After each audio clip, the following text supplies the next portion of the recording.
Assalamualaikum warahmatullahi wabarakatuh. Perkenalkan nama saya Muhammad Rafli Jordi. Saya di kelas semester 6, jurusan Pendidikan Agama Islam. Untuk memenuhi tugas akhir semester dari mata kuliah kurikulum Merdeka. Langsung saja, saya akan membahas tentang struktur kurikulum Merdeka. Nah, struktur kurikulum Merdeka ini sebuah kerangka pembelajaran yang inovatif itu yang dirancang untuk membentuk generasi penerus bangsa yang berkompeten dan berkarakter. Jadi mari kita telaah bersama komponen dan prinsip utama kurikulum ini. Nah,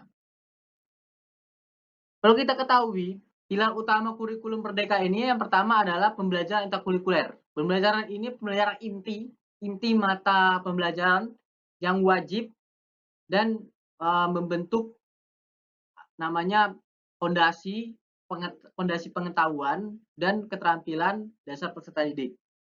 Yang kedua, proyek penguatan profil pelajar Pancasila atau disebut P5. Kegiatan ini berbasis proyek untuk menetralisasikan nilai-nilai karakter Pancasila. Ini alokasinya sekitar bisa kita lihat sini 20-30% dari total waktu belajar. Nah, yang terakhir pembelajaran kulikuler atau ekstrakurikuler yang dimana ini adalah aktivitas yang mendukung untuk pengembangan minat, bakat, dan karakter di luar pembelajaran inti tadi. Lanjut. Nah, selanjutnya di sini kita lihat ada namanya fase pembelajaran progresif. Nah, ini fase yang kita lihat pertama fase A yaitu kelas 1 dan 2 sekolah dasar atau MI. Fase B kelas 3 sampai kelas 4 SD. Fase C itu kelas 5 dan 6. Fase D kelas 1 atau kelas 7 sampai kelas 9 SMP. Fase E fase terakhir kelas 9 atau kelas 3 SMP dan jenjang SMA awal. Nah, setiap fase ini mencakup 2 tahun pembelajaran yang dirancang untuk memberikan waktu yang cukup efisien dalam menguasai kompetensi secara berlanjut dan lebih mendalam. Kita lanjut. Di sini kita lanjut lagi 3 prinsip utama kurikulum Merdeka. Nah, yang pertama ini adalah berbasis kompetensi, fleksibilitas, penguatan karakter. Nah, berbasis kompetensi ini itu fokus pada pencapaian kompetensi esensial yang relevan dengan kebutuhan abad ke-21. Selanjutnya adalah fleksibilitas. Keluasan bagi satuan pendidik mengatur waktu, metode, dan muatan sesuai konteks sosial. Yang terakhir, penguatan karakter. Penguatan karakter ini adalah integrasi nilai-nilai Pancasila dalam seluruh proses pembelajaran yang dimana ini membentuk profil pelajaran ini berkarakter nantinya, mempunyai karakter yang kuat. Kita lanjut. Oke. Selanjutnya di sini ada komponen pendukung pembelajaran. Nah, ini ada beberapa poin ya. Yang pertama di sini ada modul ajar. Modul ajar ini adalah perangkat pembelajaran yang sistematis pengganti RPP yang dimana modul ajar ini menjadikan kita itu pedoman untuk mengajar. Nah, dan juga yang kedua ini ada alur tujuan pembelajaran ATP. Selain ada modul ajar, kita harus mengetahui tentang alur tujuan ini kemana. Maka tercipta ATP. Supaya apa? Supaya tahapan pencapaian siswa itu kita bisa mengetahuinya.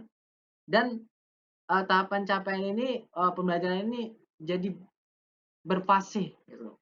Yang sudah saya sebutkan di fase-fasenya. Nah, terus selanjutnya ada media pembelajaran. Media pembelajaran ini ya seperti teknologi, ya alat bantu, bisa itu dari proyektor, monitor atau gambar, bisa. Tuh. Lanjut, learning community, pembelajaran kolaborasi antara peserta didik, ya. Terkadang kita melihat sekalian semua, kita melihat siswa ini jenuh kalau ketika belajar individu. Nah, terjadilah learning community ini supaya siswa itu bisa sebutnya tadi kolaboratif antar sesama sebaya dia, teman-teman dia, ya.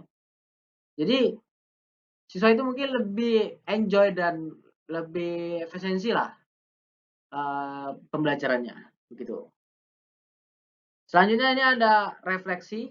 Ya, refleksi ya kita ketahui evaluasi diri untuk perbaikan berkelanjutan. Ya, setiap siswa ini mungkin mempunyai kapasitas pemikiran yang berbeda, kapasitas otak yang berbeda-beda. Jadi ada refleksi ini supaya mereka itu bisa tahu di mana letak kurang mereka, begitu. Jadi ini ada authentic assessment. Penilaian ini berbasis tugas nyata dan holistik. Nah, seperti yang kita ketahui, guru atau pendidik ketika mengasih materi yang apa yang mereka kasih, itu di akhir ya ini ada authentic assessment. Karena adanya authentic assessment ini siswa itu bisa mengulang apa yang telah dipelajari melalui tugas nyata dan holistik. Oke, lanjut. Nah, implementasi di lapangan. Nah, penerapan di lapangan ini sulit ya. Kurikulum Merdeka ini memberikan ruang yang luas bagi guru dan sekolah untuk mengembangkan pembelajaran konseptual atau P5 ini. Nah, P5 ini menjadi wahana utama dalam integrasi karakter, sementara intrakurikuler itu memastikan penguasaan kompetensi dasar. Nah, fleksibilitas ini memungkinkan supaya anak siswa ini bisa menyesuaikan dengan kebutuhan unik setiap peserta didik dan kondisi lokal. Maka adanya implementasi lapangan ini. Oke, lanjut. Nah, kita lihat di sini, manfaat utama kurikulum Merdeka ini ada 4. Yang pertama, pengembangan potensi, inovasi pembelajaran, kesiapan masa depan, dan kolaborasi ekosistem. Kita bahas pengembangan potensi. Dari manfaat utama kurikulum Merdeka ini, ya, perlu kita ketahui, pengembangan potensi ini mendukung yang namanya eksplorasi minat. Nah, pengembangan potensi ini sangat-sangat mendukung ekspresi minat dan bakat siswa itu setiap peserta didiknya. Jadi adanya pengembangan potensi ini supaya setiap bakat-bakat siswa itu tidak tidak sia-sia. Nah, bisa jadi sebagai pendidik kita harus mengetahui ekspresi minat dan bakat unik ini setiap peserta didik gitu. Nah, selanjutnya ada inovasi pembelajaran. Inovasi pembelajaran ini mendorong kreativitas guru dalam merancang metode pembelajar yang lebih relevan dan menarik. Nah, setiap pembelajaran itu kita perlu yang namanya inovasi pembelajaran. Ya. Ini adalah manfaat utama dari kurikulum tersebut. Ya. Adanya inovasi pembelajaran ini yang tadi mendorong kreativitas guru dalam merancang metode pembelajaran yang lebih relevan dan menarik. Nah, 3. Kesiapan masa depan. Kesiapan masa depan ini membekali peserta didik dengan kompetensi dan karakter yang dibutuhkan di era global.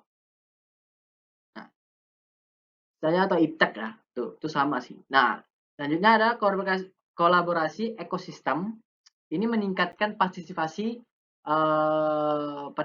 aktif orang tua dan masyarakat dalam pendidikan. Nah, kolaborasi ekosistem ini perannya dari orang tua, rumah, terus juga dari masyarakat dan sekitarnya.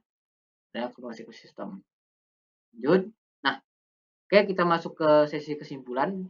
Jadi bisa kita kesimpulkan struktur kurikulum Merdeka ini adalah yang pertama pondasi ya. Tadi saya jelaskan pondasi fondasi untuk pendidikan yang lebih adiktif dan berpusat pada peserta didik gitu.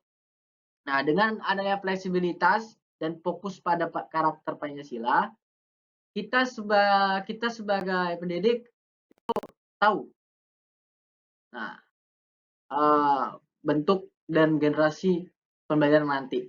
Nah, kita akan dan kita bisa menciptakan ya generasi yang lebih baik dari sebelumnya. Itu sekian dari video saya, penjelasan saya tadi. Semoga dari pembelajaran tadi, penjelasan tadi bermanfaat dan bila saya ada kata-kata yang salah, mohon maafkan. Saya tutup. Assalamualaikum warahmatullahi wabarakatuh.